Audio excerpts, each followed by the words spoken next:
Hi, I'm Eileen Roach, and welcome to Facebook Live with Designs and Machine Embroidery. I've been sharing my passion for embroidery for over 20 years, and this new format, Facebook Live, makes it so friendly, so much more engagement with other embroiderers. When I used to travel with my sister, Marie Zeno, across the country, my favorite part of that work was meeting other embroiderers and having the opportunity to learn from each other, to share my knowledge, my sister's knowledge.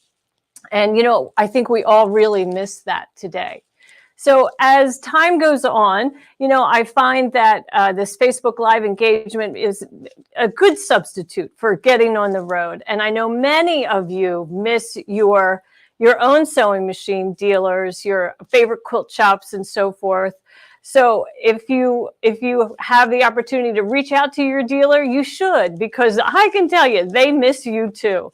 And a couple weeks ago, we had one of our educators, Anne McCarthy, on, and she told us, or she really reminded us, it would be a good idea to purchase a gift card from your local dealer. And I just think that was a great idea. And while we have a lot of people joining us, we have Judith Schwartz in Virginia, and then our friend Isabel Briand. It's nice to see you again. You're in stormy France. And we have several people from Tennessee, which is great because one of our guests today is from Tennessee. So you'll have the opportunity to meet her in a little while. Kathleen Williams from Kent, Washington. Thanks for joining us. And let's see, Nisha Richmond, Pennington. It's so fun how you're all getting to know each other. Your shout outs to each other. Maybe you were friends before. Maybe you connect with each other on different Facebook places. But whatever, I'm glad that you're joining me here today. It's the May Dime reveal, the door, and I am so excited. I think you are really going to enjoy it. I spent a lot of time thinking about what would be appropriate at this phase of our life, right, with this pandemic. So it is a shout out to about that, and I'm going to share that with you a little later in the broadcast. I just wanted to say hi to Dory from stormy Naples. There's bad weather in Florida. And Ashley Jones is here. Hi, Ashley. Thank you for joining us from Puerto Rico. It's always great to have you here. And I know, Ashley, you want to see your fellow educator, Tina Bartlemay, who's going to join us first. And so, let's see, Janie, what did you order online from Cotton Blossom Fabrics and pick up curbside? Yeah, that's a great idea. Lots of dealers are doing that for sure. And, most certainly continue to give them your support because they can't wait to open their doors and see you. And Ned, thank you for purchasing your Pal 2 Light. We have another product today that somebody asked about last week. So I thought we would focus on that today just so I can give you other options. And that's our MVP, which is our maximum view projector. So we're going to share some of those tidbits in a bit. But first, let me welcome Tina Bartlemay. She is our Dime Educator consultant. And it's been a long time since everybody has seen you, huh, Tina? I know. I've been hiding out here in Tennessee. For some reason, I just haven't left the house in like 5 or 6 weeks now. Well, thank you for joining us today. Tina has a background in healthcare, and she's been a dime embroiderer. How long have you been a dime embroiderer, ambassador, and education consultant? How long? Gosh, it's coming up on 5 years already. Oh my goodness, is it really? Like it's only been a minute, right? Yeah, that's wonderful. And Tina is a true professional. If you've had the opportunity to meet her across the country as she's traveled, I'm sure you've been impressed, not only with her presentation, but her samples are to die for. Wow, you're getting lots of people that are saying, hi, Tina, do you know Mendy Lissenmeyer? Hey, Mendy, in a bit. I know. And Ashley, of course, wants to say hi to you. Now and then, I'm sure you get to speak to her. And we have a fellow Texan on board, Sandy Arcuri from Denton. That's just north of me. So let's see. Okay. So Tina, I know you have a really nice sewing room. What does your family call it? They call it my sewing palace. Oh, lucky you. Lucky you. So, would you like to share your sewing palace with us? Sure, I'd love to take you guys on a quick tour. Let's see. Okay. Let me go over here and show you my favorite part of my sewing studio, my sewing palace. And that would be my view. So we are lucky enough to live on a lake. And so when I'm at my computer doing that kind of stuff, I get to look out and see the water every day. Oh, that's beautiful. Just gorgeous. Nice? And then I have these awesome double doors, which are terrific for getting my equipment in and out when I need to. Oh, and yeah. look at my lake house quilt from Dime. Isn't that cute? I love it, right? And perfect for that room with that beautiful lake view out your window. Yeah, it's really nice. And so then you start to see some of my hoops, and here's my 10 needle setup. And then if we keep walking this way, all my tools are up on pegboard walls. So I've got rulers and hoops and all that up there. And then Tina, I love that shelf you have underneath the pegboard. That's quite handy, huh? It is very handy. I'm really lucky. And then, so this is my sewing machine. Okay. And this is my serger. Oh, look, there's my April door too. What? Oh, I love it. Yeah, you did a good job on that. How about that? And then my Luminaris back here. And these are the machines that I have out today, and this some of the projects I've been working on. But in December, I basically redid all the furniture. So everything's on casters and modular, because anybody who knows me knows that about every 10 minutes, I decide to reorganize the room. So here's the block of the month from last year that I finally got done with my newfound time. And I've got curtains hiding all my messy storage back there. Good. And then good camouflage. Yeah, right. And I may have a stabilizer or two in here. Yeah. And here's my big cutting table. Oh. And here's some of the things I've been working on with everything being shut down. Two of my daughters work in the school system. So they teleworked from here for a bit, and they brought their dogs and cats. So I had 3 dogs and a cat at home. So I had a little animal inspiration. And then beautiful. I like what you did to Stipple Dog. I think that's awesome. You added some hearts at the bottom, and then I love dogs. Yeah. And then that panel just to the right of that. Yeah. This was a fabric panel, but I don't know if you can tell, but it's full of straight lines. But I used the Pebble Passion quilting design with the circles, and I really love the circles and the lines juxtaposed together. Isn't that cute? Yes. You know, Tina, can I interrupt you? We have a question from Sandy. She wants to know what you're using to hold your stabilizer. So could you maybe swing back and show us that? Yeah. So I saw something like this in a catalog one time, but the company wasn't in business any longer. But I took the picture and came home and made it. So it's basically a piece of upholstery fabric. And then I got a heavy gauge vinyl and made loops. And I don't know if you can see, but there's bias tape at the top of the loops just to give it extra stability.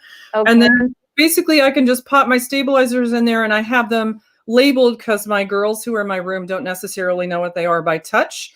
And you can see when you're running out, and everything's just really handy. Oh, I love that. I love that. So it's kind of like a shoe, storage unit that goes over your door. Yeah. Yeah. It's exactly like that. So I've tried a lot of different ways to organize my stabilizers, but this is my favorite. So I've had this made for a couple years now. That's really great. I like that. Thanks for sharing that. Lots of people seem to be enjoying that for sure. Fred Connie loves the dog picture, your setup, the whole thing. Let me see. Her husband built her a 10-shelf rack from wood that fits on the wall for her stabilizer and interfacing. That's great. Oh, that's cool. Yeah. Mm-hmm. I think I'm jealous. And here's my heat press, and my vinyl storage is down. Oh. So is that like a hardware, storage unit? It is. In fact, a lot of the furniture that I have in here is basically for workrooms, like men's tools and woodworking and that kind of thing. Right. I really like them because they have these cool drawers. Let's see. I don't know how messy this drawer is, so I apologize in advance if it's a disaster. But you've got drawers to organize everything, and everything's on casters. So again, I can wheel all of the furniture in here together and make a mega table when I'm working on a big quilt, or I can separate them out. And then when I have people in for lessons, and when my daughters are here, we can move all the furniture around to give everybody their own workspace. Oh, I love that. That's fabulous. It's Yeah, that is super. really great. I know you've worked for many, many years and you've earned that space, haven't you, in your home for sure. Yeah, it's been a blessing. I really do enjoy being here. All right. Okay. So we have an interesting comment from Nisha. She uses a cafe curtain rod, I think probably for stabilizer and batting rolls and paper towel holders for smaller rolls. Yeah, that's a great way of, most certainly. There's lots of different ways to attack storing with storing stabilizer, you know, vertical, horizontal, all kinds of different ways, right? Yeah. I want to see, I'm kind of curious to see how she uses the cafe curtain on the batting rolls. Yes. So maybe she'll give us a comment and let us know, right? Yeah, that'd be great. All right. So that was really fun. Beautiful, beautiful project. So I know that you have a great idea on art for people that are stuck at home, right? Yeah. So if any of you are looking for some artistic inspiration, and it's even actually fun if you want to set up like a virtual art kind of happy hour with some of your friends. Here's an example. Actually, let me go grab the other one real quick. Okay. But my daughter and I I stitched out the designs. So these are, whoops, let me see. I'll get my camera eventually. Okay. There's the fish. Beautiful. Turtle. And then Wow. we just used our markers to color them in. And I did the fish first, so she felt really guilty, like she had to have good results on the turtle. I think she did a great job, don't you? Absolutely beautiful. So it's just a black outline design. Yeah, any of the like Zentangle designs that are just stitched out with black thread. And what's nice about those, if some of you have used markers in the past and had some bleeding, the stitching line really helps keep any of the bleeding from happening between the different areas. Oh, right. Great. Love that. Oh, Lillian really loves the turtle. Oh, that's Lillian's here. That's Colleen. That's my niece. Yeah. Aww. So let's see. Yeah, I know. It's fun to have family chime in, isn't it? I know. I'll have to tell Danny she won. She'll be really excited. Awesome. That's great. Yeah. I know I miss our family, right? It's hard right now. Those of us who can't get together. I haven't seen my son who lives locally since March 5th. Oh, really? I know. Yeah. And my daughter, I guess I saw maybe about a week later. We do Zoom all the time. So that's fun. And it keeps us in touch for sure. It's good. Yeah. Zoom has been kind of fun. Yeah, I agree. Yeah, it's been a blessing for sure. Okay, so can you show us some other ideas that you have for that artwork besides the coloring? I think you mentioned that you make stuffed toys. Oh, yeah, that's a great one. All right, so let me come over here.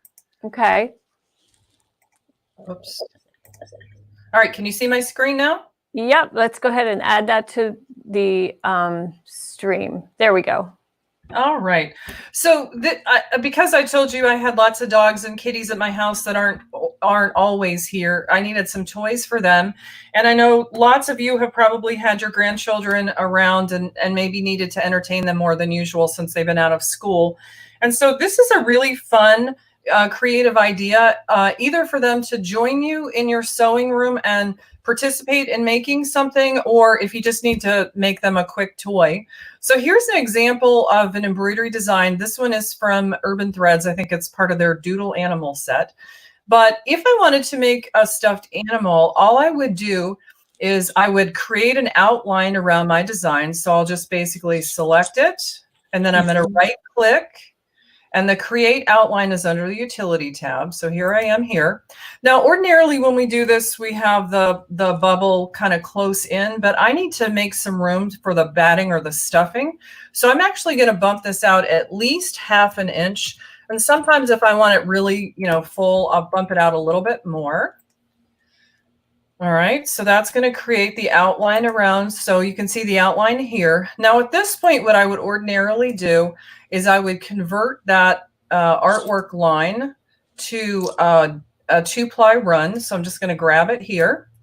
And to convert an artwork to stitches in the PEP program, Perfect Embroidery Pro program, you just right click, convert to, and then you can make any of these stitch types, but I'm going to choose run. And because it's going to get some wear and tear, I'm going to run up here in my properties box, and I'm going to convert a standard run into a 2-ply. So that'll give it a little bit more stability. All right. And now at this point, if I were making a stitch and turn tool, or toy rather, I'd have a little bit of a problem, because once I stitched on my embroidery design, I would lay the backing fabric right sides together on top and then stitch the run line. But you'll notice I don't have an opening for the stuffing, right? And so an easy way to do that is to run over here, and we'll grab the lasso tool.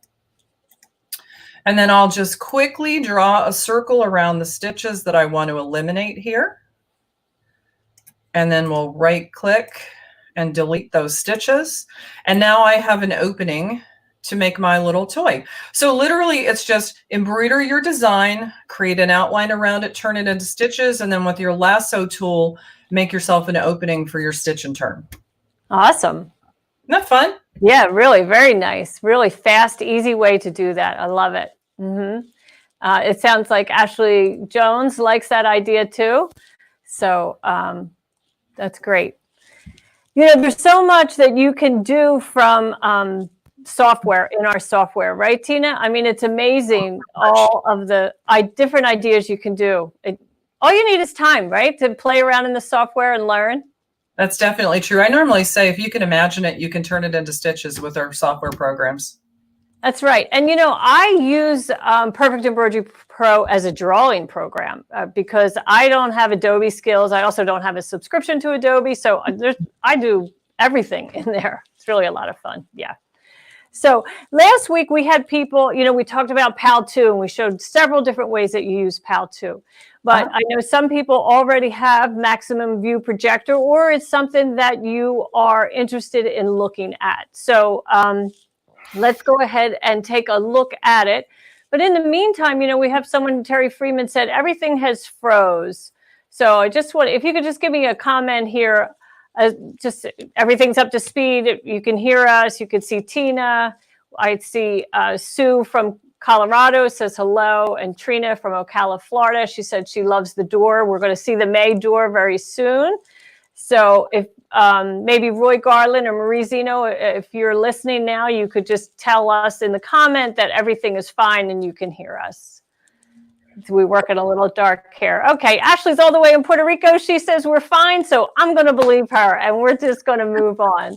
Okay, so I'm going to share my screen so that you can take a look at the Maximum View Projector. So this is the box that it comes in, and it allows you to see your embroidery design on the fabric away from the machine. So I know that the top of the line Brother and Baby Lock machines have a projector built in that allows you to view a portion of an embroidery design right in the hoop, you know, under the needle. Well, this works off of the machine. So let's go ahead and take a look at its details. First off, what comes with it is a 20-inch elbow stand that is adjustable, and a clamp that attaches to your table, and this very small projector, along with a remote control. And once you get it assembled, you will turn it on and measure the projection field. So the blue area is what I am measuring. That's the true light that's coming out of the projector. The black area is just the darkness in the, you know, on the table, right? So the height of my image is 8 inches and the width is 10 inches. So once I know that detail, the size of the projection field, I then open the software, and you can do this in Embroidery Toolshed or any of the other programs that you have. Once you have MVP purchased and activated in your software, and you bring a design onto the screen, you can then just select the projector icon, and that's that little blue button on the right-hand toolbar. And once you open that, a menu appears that asks you what size is the projection field, the measured projection area. And I've already entered in there my size. The width was 10 inches wide, and the height was 8 inches tall. And then you'll hit refresh in case you would have had a different measurement in there previously.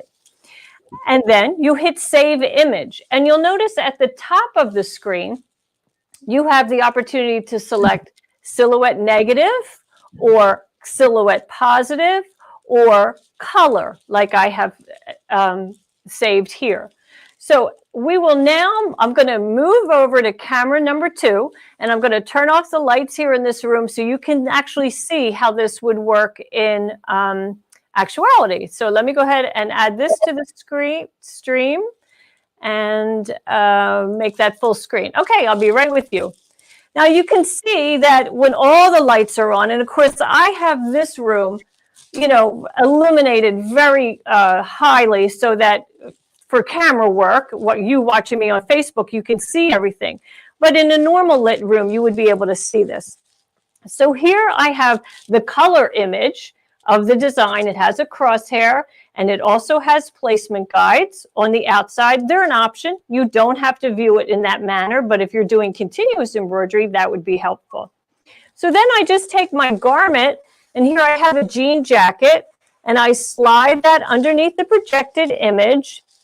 And I want to make sure that I'm centering my flamingo, my whole design within the design area on the jean jacket. And I want to get his feet positioned right at the edge of that bottom seam.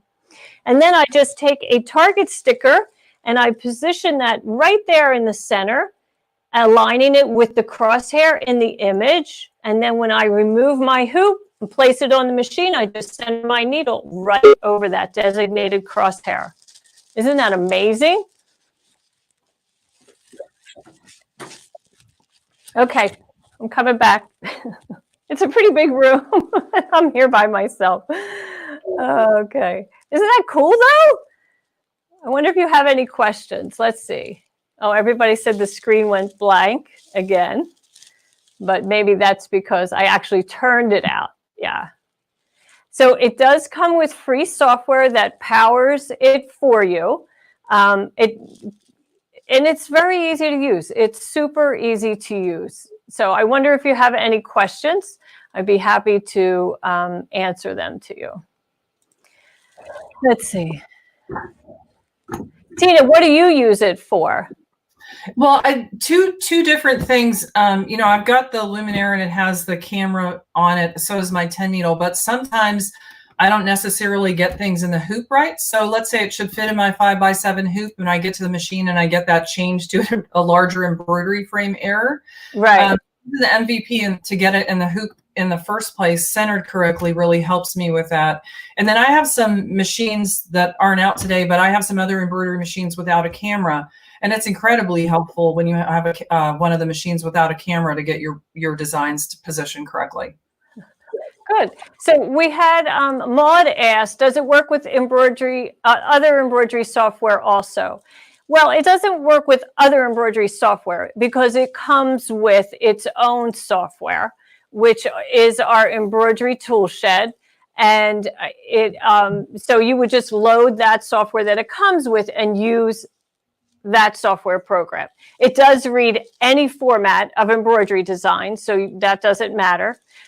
And Mela wants to know, does it need to be plugged into a computer when you use it? No, it has an electrical cord that, you know, you just need electricity to, but it does not need to be attached or, you know, connected to your computer. And Ashley says, it's great for continuous embroidery. We did show a technique last week with PAL 2. You most certainly can use the exact same technique that we showed in last week's live session with the MVP. And let's see, did you put, Phyllis wants to know, do you put the embroidery edge on the jean seam? I noticed the picture was over this. I put the flamingo's feet right at the edge of the seam. I didn't want, the image, you know, is square. It's larger, not larger, but more of it is illuminated than just his feet. So I was focusing on his feet and not the bottom of the image. That's two different areas, you know, two different details. So where can you find this software? This is available at dzgns.com. I think somewhere in here I have a banner, and the price is $2.99. It's on sale this week. So if you are interested in purchasing it, it's going on sale today, and it will be in on our website, dzgns.com. But, you know, it's been a great embroidery tool to use to add to your repertoire if you are really trying to perfect your embroidery skills. And it's one of those tools that allows someone who doesn't have the top of the line machine to really perfect, you know, your placement and get that precision placement that we're all trying to achieve. So yeah, it's an awful lot of fun. And Sandy, she said, where is she? She said, you just granted my wish. So good. I'm glad that you know where the price point is $2.99. And we don't have that many left in stock. So if it's something that you have on your wish list, I would suggest that you purchase it now, because it's you know, something that you're very useful in your embroidery studio for sure. So I guess it's about time to move over to the May door. What do you think, Tina? Ooh, I'm so excited. I can't wait. I know. Now, Tina, you've traveled around the country, so you've seen other people, right? They bring the doors to a class and share them with each other, right? They absolutely do. I've seen them made into cute little crossbody bags. Oh, nice. Oh. I know. I talked to a lady who has the same vision I do. I want to do all 12 and make a wall hanging out of them all together too.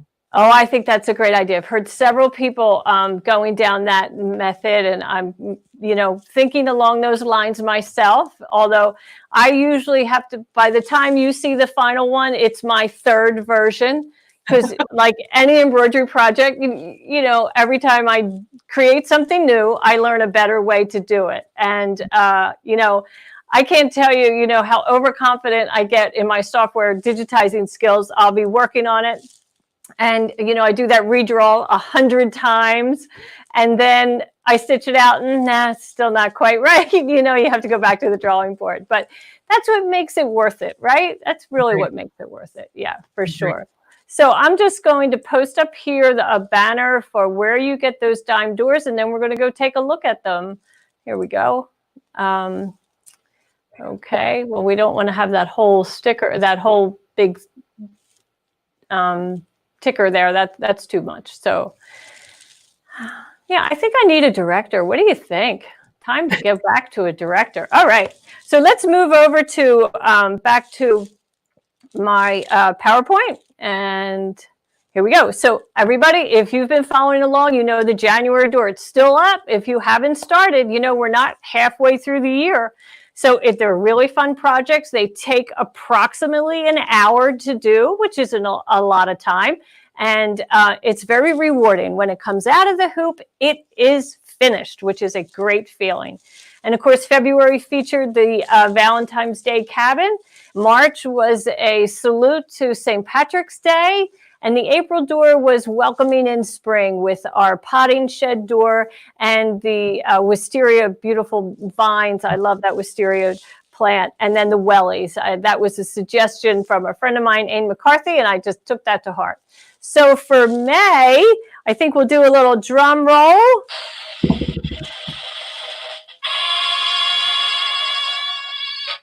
And there it is. It's our hospital emergency room door, which I thought I just couldn't ignore where we are in the world right now with the pandemic that we're all living through.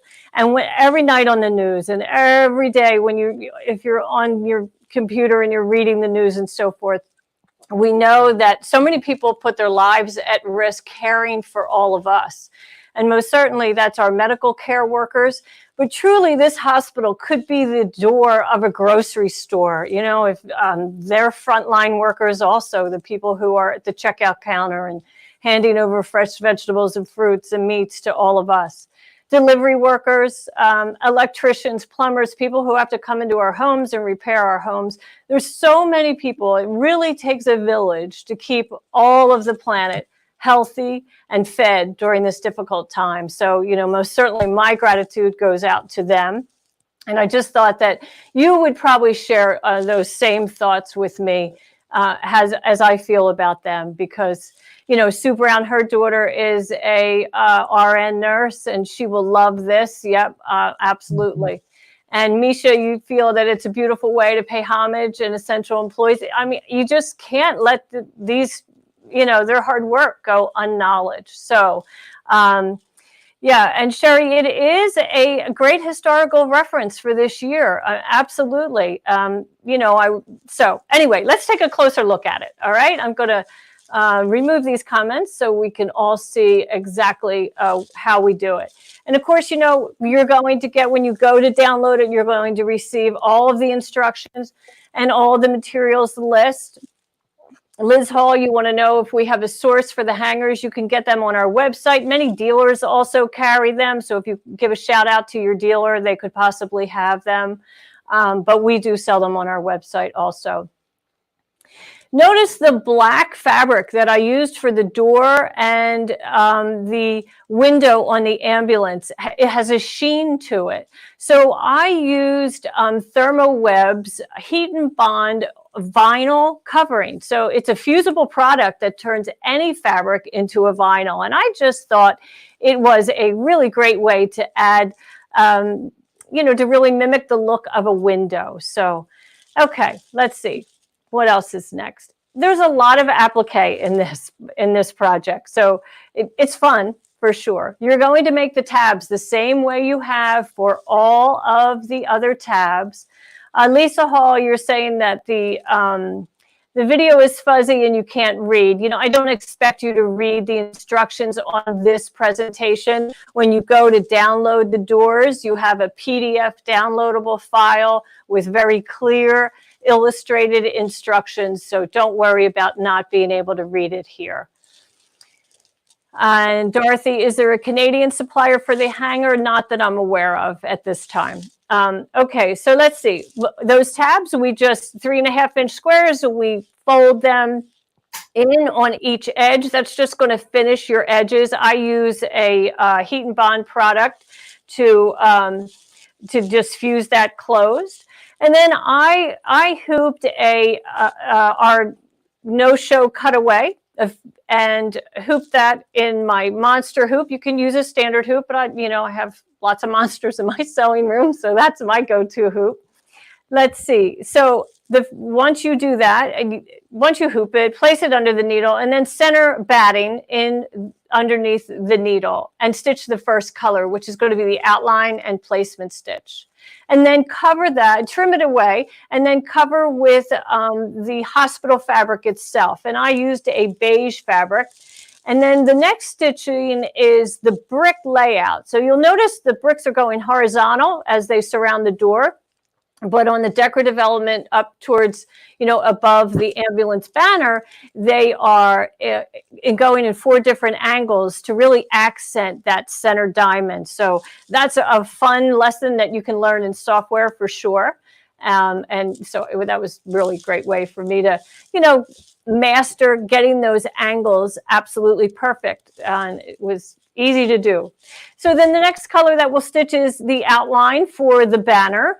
And then you place your red fabric down, stitch the tack down, and trim away to remove the excess fabric and stitch the satin. So that's really applique, what I would call applique number 1. Now we're going to piece the cement, the foreground of the door, into the scene. And so we place the bottom edge of that strip of fabric beyond the placement guide that you see there on the right-hand side.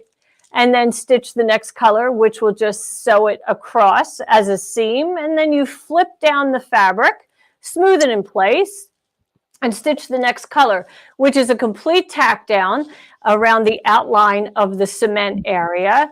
And then also kind of the walkway detail. So you'll stitch that in a gray thread. And now it's time to add the vinyl, the black vinyl, in the open area for the door. So when you do that, make sure you don't center the fabric over that door, because you're going to need a 3-inch, 2.5, all the measurements are in the instructions, about 2.5-inch square you will have to reserve for the window of the ambulance. So just be mindful when you place your applique fabric that you're not centering it, and then you don't have a piece that's large enough for the ambulance later on. And then the next color is an outline for the poster that goes on the door. And you'll trim away the excess fabric on the door. And once that's gone, again, I just left that kind of, scrap in the image so that you could see. You really want to make sure you reserve that for the ambulance window. And then our sign, our poster says "Heroes Work Here." And I think that's an adorable message that, wow, you could put that in a lot of places across America and all over the world for sure. So it's really quite timely. Heroes work here.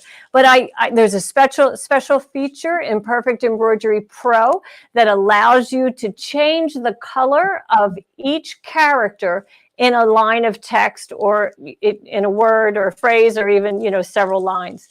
And we're going to come back into PEP after this and show you that detail, how you can do that with your own lettering in that software. So let's see. And then next we are going to add the details on the door, and that's fill stitches. That is not applique itself. Misha, you want to know, is it variegated or color change? It's a color change after each letter. So there are a lot of color changes in this for sure. Okay, and then we're going to do the bumper and the hubcap of the ambulance. So here you can see that beginning to take form. Here's our bumper and the hubcap. And then, the messy part of applique, right? You just put a black fabric down. This is going to be for the tire. And now I did not use the shiny part of the black fabric. This is just an extra little scrap that doesn't have that vinyl on it. And then you'll trim it away and then complete, the satin stitching. And the next is the placement guide and tack down of the white body of the ambulance. And so you'll do all that in white. And then you'll notice that there is a outline for the window of the ambulance. And also the blue stripe on the ambulance is fill stitches. So when that stitches, you will also stitch the first outline of the applique for the hospital symbol, this blue diamond, which I know should really be a square, but it looks better as a diamond. So anyway, we took a little artistic liberty there. Okay, and then it's just, add the applique window and trim it away, and then finish with the satin stitches. And it goes pretty quickly at that point. Now I'm adding my tabs at the top, centering them on each side of the panel. And once they are secure in place, we then add our backing fabric. And I always use the same the fabric for the back as I do on the body, the hospital. So that's how I do it, but it doesn't matter how you do it. And then you'll stitch your final outline, that tack down all the way around. And it is a 2-ply run, meaning it's going to go around twice, so you get a nice strong hold. And then we turn it right side out, and I clip that opening closed. Now, I will tell you, if you use that vinyl procedure like I did, be very careful in pressing your door. I know it's tempting to press it when it's wrong side out, and you may forget that the vinyl is in place. So, trim carefully, right? All that excess seam allowance outside of the door, turn it right side out, and then trim around just the seam so that you don't touch the window or the door if you've done that applique. Let's see, Carol DeGaris wants to know, when is this available? At the end of this broadcast, it will be available on our website. So you can enjoy it at that time. Yeah, Janet, it is a special project this month. I agree. I am just tickled with how it came out, and I hope all of you are too. It's a long process, I can tell you, because look, there's four, right? The door, the emergency, the H, the ambulance. There's more than that, 5, right? But it's worth it. And, you just do it one time, and then you have it forever, and you will always remember. And we did this in May 2020, right? And instantly it'll be a reminder of this difficult time in our history. So I think I'll bring Tina and I back up full screen. There we go. And Tina's going to show us in Perfect Embroidery Pro how you can get that same effect with the letters. So this is, even though you can purchase micro text in Embroidery Toolshed and you can create these very same letters, you cannot. The feature of changing color after each character is only available in our Perfect Embroidery Pro. So that's fun technique is in there. And Janet, you want to know what size hoop. All of the doors are in the 6x10 size, which is a fairly medium size hoop. If you have our embroidery tool shed, you can resize the door down to 5x7, but just know that it has been digitized to be at a finished size of 6x10. So truly it will look its best at that size. So hope you could accommodate that. Okay, Tina, you want to share your screen with us? Sure. Let me see. Can you see my screen? I can add it right now. There we go. All right. So when Eileen was showing the door, you saw the heroes work here. If you're not familiar with how text works in our program, it's just here, the T for text. And then you click in the workspace and then you just type in, just like you were typing a letter or anything else, what your sentiment is here. Now, her text, if you noticed on that little poster, was teeny tiny, right? And so we do have a variety of micro fonts. So here in my properties box, I can scroll down here and I can find my micro fonts, or I can just click here and see a picture of all my fonts and pick something here in the small category right here. Now, once I have my sentiment in place, which is right here, couple of things. I don't know if you noticed, but she had actually italicized her text. And so if you're ever working on a project and you need the text to be italicized, here in your properties window, you can just come down here to the box that says italics. And with just a single click and apply, you can turn regular text into italicized text. All right, so that's super easy to do. And then for the color change, you're just going to come over here to this icon, commands. And if you notice down here at the bottom, you'll see a box that says color change. And right now it has none because all of my text is in the same color. But if I hit the drop down arrow, you see I have lots of choices here. So when I hit characters and apply, that's actually going to make every single letter a different color. So that's how Eileen did it. You can also, using the same command, just really quickly, we can do words. So this would give me a different color for each word. And the line option is the other option. And since I only have one word per line, it's going to look the same as it did with lines. But that's how easy it is to italicize your text and go in there and with just a couple of clicks, change your color palette. That's great. Thanks, Tina. Boy, it's fast and easy to do those text techniques in PEP, isn't it? It sure is. Yeah, it's really great. I know. It's I have so much fun in that software. So someone asked, could they change it to say police station and a police van? They wanted to know, the wording would have to be changed. And so, yes, if you have software, you most certainly could just go in and take out the word emergency and type in police station or whatever it is that. And of course, you could change the colors of that ambulance to make it look more like a police van, if that were blue or black or red, what have you. Same for firehouse. But yes, that's what you would do. That's perfect. Yeah. Mm-hmm. And Judy Warren, she loves these tips for PEP. And yeah, I know they are great, right? All the little tidbits that we can get for our software helps all of us be better embroiderers. Yeah. But how many masks have you made? You've made so many masks, right? I'm becoming the mask lady. I think I'm over 500 now, and they've shipped out to, I think we're up to 10 different states. So wow. Here's an example of one of the masks. Oh. And I decided, I'm never going to figure it, but I have the elastics on the back of the head because so many people were unhappy about the little around the ears. Yes, yes. Super easy and quick. We've my family and I helps me, and so we can get them cut out. We do it Henry Ford style. We'll cut out 25 or 50 at a time, and then my daughter will help me. We do some on the serger and apply the elastics with the sewing machine. But I know that you and Deborah talked about this a couple of weeks ago, but just if anybody is interested in making the masks, our PolyPro stabilizer is made of polypropylene, which is one of the filtration materials suggested by the CDC.